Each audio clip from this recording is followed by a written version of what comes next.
Hello दोस्तों, नमस्कार। हमारे जितने भी ईपीएस 95 पेंशन धारक भाई बंधु हैं, आप सबका हमारे नई वीडियो में स्वागत है। देखिए दोस्तों, इंपॉर्टेंट बात हम लोग यहाँ पे दो टॉपिकों के ऊपर करने वाले हैं, एक हायर पेंशन, एक मिनिमम पेंशन।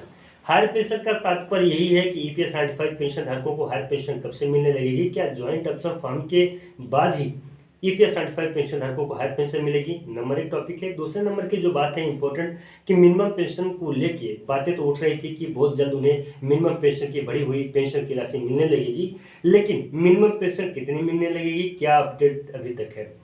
अगर यहीं तक वीडियो आप देखना चाहते हैं तो आपको मैं स्पष्ट कर दूं कि अभी भी कोई अपडेट निकल के नहीं आई है, लेकिन बहुत सारे लोगों का कहना यह है कि केरला में जैसे सरकार का बदलाव हुआ है, उस वजह से ईपीएस 95 पेंशन धारकों की पेंशन में वृद्धि बहुत जल्द देखने को मिलेगी। लेकिन मैं इस बात को पूर्ण रूप से मिथ्या मानता हूँ, इसमें किसी भी प्रकार की कोई सच्चाई नहीं है।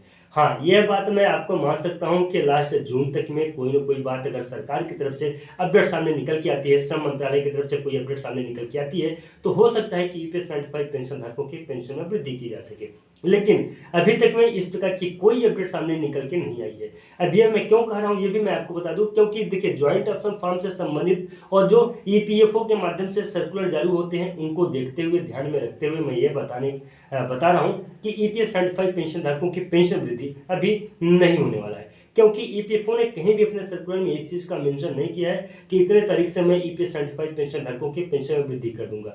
हायर पेंशन की राशि देने के लिए मुकर्रर नहीं है, हायर पेंशन की राशि जो तो मिलेगी, लेकिन बात उनका है कि ज्वाइंट अप्सन फॉर्म सबको फिल करना होगा। जो ज्वाइंट अप्सन फॉर्म के कैटेगरी को फिल करता है उन्हीं को आगे चल के हायर पेंशन की राशि दी जाएगी। अब ईपीएस 95 पेंशन धारक हायर पेंशन की राशि दे रहे हैं, उस समय से भी 1.66% जो तो आप सबको मालूम ही है कि पेंशन राशि वो देना है, इसके बाद ही उन्हें हायर पेंशन की राशि मिलेगी।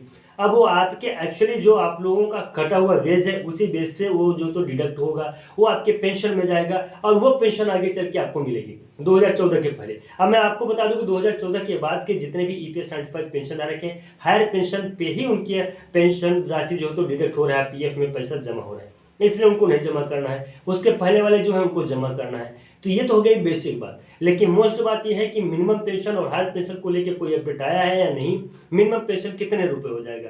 तो अभी तक जो जानकारी मिल पा रही है कि मिनिमम पेंशन को शहरी समिति के अनुसार ही उसको आगे बढ़ाया जाएगा, उसमें किसी भी प्रकार का कोई बदलाव नहीं किया गया है। आगे चल के देखने को मिल सकता है कि 3000 रुपये से लेकर 5000 रुपये तक ईपीएस 95 पेंशन धारकों को मिनिमम पेंशन दी जाएगी। लेकिन यहाँ पे बात है कि क्या लास्ट जून तक बढ़ाया जाएगा अथवा नहीं बढ़ाया जाएगा। तो मैं आपको बता दूं कि इस प्रकार का कोई सर्कुलेशन अभी तक नहीं आया है, कोई सर्कुलर नहीं है, जिसकी वजह से हमको यह कहना पड़ रहा है कि ईपीएस 95 पेंशन धारकों की पेंशन वृद्धि अभी नहीं हो सकती है या इसमें कुछ समय लग सकते हैं। लेकिन अगर मान लीजिए कोई अपडेट या कोई जानकारी निकल के आती है जिसमें यह बात की पुष्टि हो कि ईपीएस 95 पेंशन धारकों की पेंशन राशि लास्ट जून तक बढ़ा दी जाएगी, तो मैं जरूर उस विषय में आप तक जानकारी दूंगा और वीडियो बना के आपको संबोधित करूंगा। फिलहाल दोस्तों, एक इंपॉर्टेंट काम यही है कि माननीय कमांडर अशोक रावत जी 15/5/2023 से लेकर 30/5/2023 तक एक बहुत बड़ा आंदोलन करने वाले हैं, उसी आंदोलन में लगे हुए हैं। कोई भी अपडेट निकल के सामने आता है या उनका कोई इंटरव्यू आता है सामने,